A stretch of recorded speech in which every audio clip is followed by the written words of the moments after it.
사랑하는 새벽나라 친구 여러분 안녕하세요. 여러분과 함께 화요일 말씀을 묵상할 김종호 목사입니다. 여러분 혹시 우리 속담 중에 이 말을 들어본 적 있나요? 구더기가 무서워 장 못 담글까. 힘들거나 방해되는 일이 있더라도 할 일은 마땅히 해야 한다는 의미의 속담입니다. 얼마 전 비가 자주 올 때 세차를 안 하고 미룬 적이 있었습니다. 비가 안 올 때 세차를 하려고 미루고 그렇게 청소까지 미루다 보니 어느새 차는 지저분한 상태가 되었습니다. 할 일은 해야 하는데 비를 핑계로 계속 미루는 저의 모습이었죠. 하나님의 자녀로 살아가는 우리에게도 힘들거나 방해되는 일이 있지만 마땅히 해야 할 일이 또 있습니다. 그것이 우리의 부르심이고 사명이지요. 오늘 말씀의 제목은 마땅히 겪어야 한다입니다. 오늘의 말씀은 사도행전 14장 19절에서 28절입니다. 그때 안디옥과 이고니온에서 유대 사람들이 몰려와 사람들을 선동해 자기들 편으로 끌어들여 바울에게 돌을 던지게 했습니다. 그리고 바울이 죽은 줄 알고 그를 도시 밖으로 끌어냈습니다. 그러나 제자들이 바울 주위에 모여들자 그가 일어나 다시 도시 안으로 들어갔습니다. 그 다음 날 바울은 바나바와 함께 더베로 떠났습니다. 그들은 그 도시에서 복음을 전한 뒤 많은 제자들을 얻게 됐습니다. 그러고 나서 루스드라와 이고니온과 안디옥으로 되돌아가 제자들의 마음을 강하게 하고 늘 믿음에 머물러 있도록 격려해 주었습니다. 또 우리가 하나님 나라에 들어가려면 우리가 마땅히 많은 고난을 겪어야 한다라고 말했습니다. 바울과 바나바는 제자들을 위해 각 교회마다 장로들을 세워 기도하고 금식하며 자신들이 믿는 주께 그들을 부탁했습니다. 그런 뒤에 그들은 비시디아를 통과해 밤빌리아에 들어갔다가 버가에서 말씀을 전하고 아달리아로 내려갔습니다. 그리고 그들은 아달리아에서 배를 타고 안디옥으로 돌아갔습니다. 이 안디옥은 그들이 선교 활동을 위해 자신들을 하나님의 은혜에 헌신했던 곳인데 이제 그 일을 성취한 것입니다. 바울과 바나바는 안디옥에 도착해서 교회 신자들을 모으고 하나님께서 그들과 함께 행하신 모든 일과 하나님께서 어떻게 이방 사람들에게 믿음의 문을 여셨는지 보고했습니다. 그러고 나서 그들은 제자들과 함께 오랫동안 그곳에 머물렀습니다. 바울이 전하는 복음을 거부하는 사람들이 있었습니다. 예수님을 전하려는 사람들의 열정이 큰 만큼 이 일을 가로막으려는 방해 또한 컸습니다. 본문 19절 말씀입니다. 그때 안디옥과 이고니온에서 유대 사람들이 몰려와 사람들을 선동해 자기들 편으로 끌어들여 바울에게 돌을 던지게 했습니다. 그리고 바울이 죽은 줄 알고 그를 도시 밖으로 끌어냈습니다. 바울이 가는 곳마다 유대인들이 쫓아와서 방해하고 있습니다. 이번에는 안디옥과 이고니온의 유대인들이 루스드라에 와서 그곳의 사람들을 선동하는데요. 루스드라 사람들은 유대인들의 충동을 받아 바울을 돌로 치게 됩니다. 복음을 전하는 바울에게 찾아온 것은 유대인들의 적개심으로 인한 큰 핍박과 고난이었습니다. 그러나 바울은 좌절하거나 물러서지 않았습니다. 돌에 맞아 죽은 줄 알았던 바울이 하나님의 은혜로 다시 일어납니다. 그리고 다음날 더베로 가서 복음을 전해 수많은 사람을 제자로 삼게 되었습니다. 또한 그는 그동안 거쳐왔던 지역을 다시 방문해 성도들의 마음을 굳게 하고 또 믿음에 머물 것을 부탁하고 있는데요.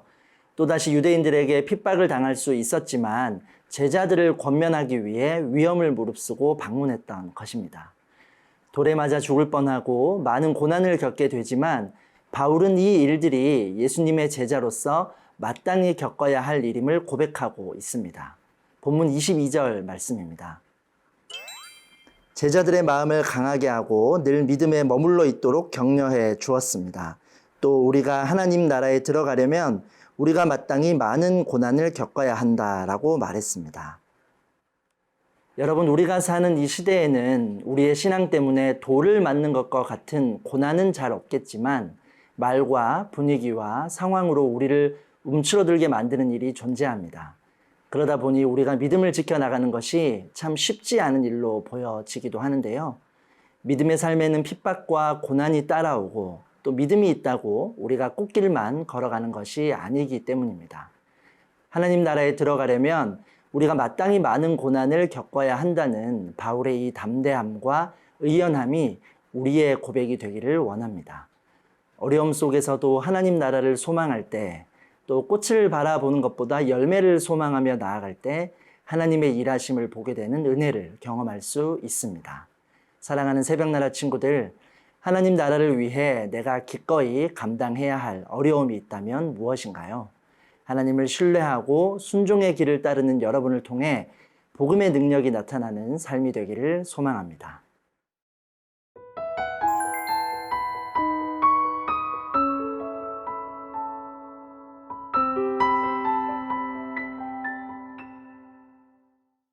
바울과 바나바는 수리아 안디옥으로 돌아옵니다. 이곳은 바울과 바나바를 파송했던 곳입니다.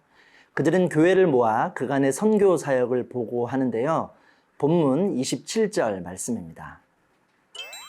바울과 바나바는 안디옥에 도착해서 교회 신자들을 모으고 하나님께서 그들과 함께 행하신 모든 일과 하나님께서 어떻게 이방 사람들에게 믿음의 문을 여셨는지 보고했습니다. 바울과 바나바는 자신들의 전도 여행을 하나님께서 함께 행하신 모든 일이라고 표현합니다.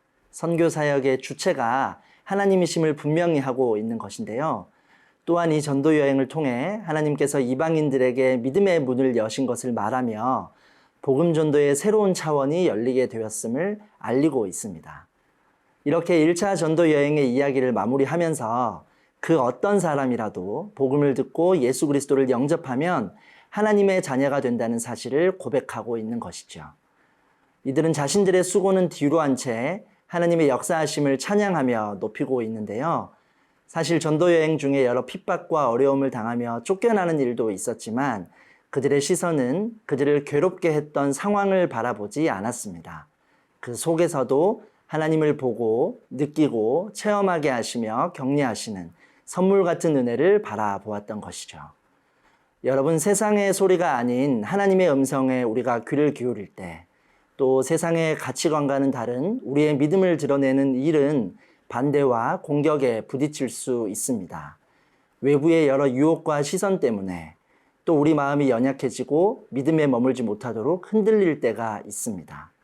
그래서 하나님은 우리에게 공동체를 주셨습니다. 믿음 안에서 은혜를 나누고 고민을 이야기할 수 있는 믿음의 친구와 선배들, 선생님들, 가족들과 함께하게 하셨습니다. 우리의 상황은 어려울 수 있지만 이들과 함께할 때 그 속에서 하나님을 보고 느끼는 은혜와 기쁨을 찾을 수 있게 되는 것입니다. 사랑하는 새벽나라 친구들, 힘들고 어려울 때 그 마음을 함께 나눔으로 위로와 격려가 되는 동역자가 있는지 생각해 봅시다. 믿음의 동역자들과 은혜를 나눌 때 위로하시고 격려하시는 하나님을 더 깊이 느끼는 삶이 될 수 있기를 축복합니다. 사랑의 하나님, 우리가 믿음으로 걸어갈 때 크고 작은 어려움을 만나기도 하지만 하나님을 바라보며 담대할 수 있는 힘과 용기를 주시고 일상의 은혜와 기쁨을 나눌 수 있는 만남과 관계를 허락하여 주옵소서. 예수님의 이름으로 기도합니다. 아멘.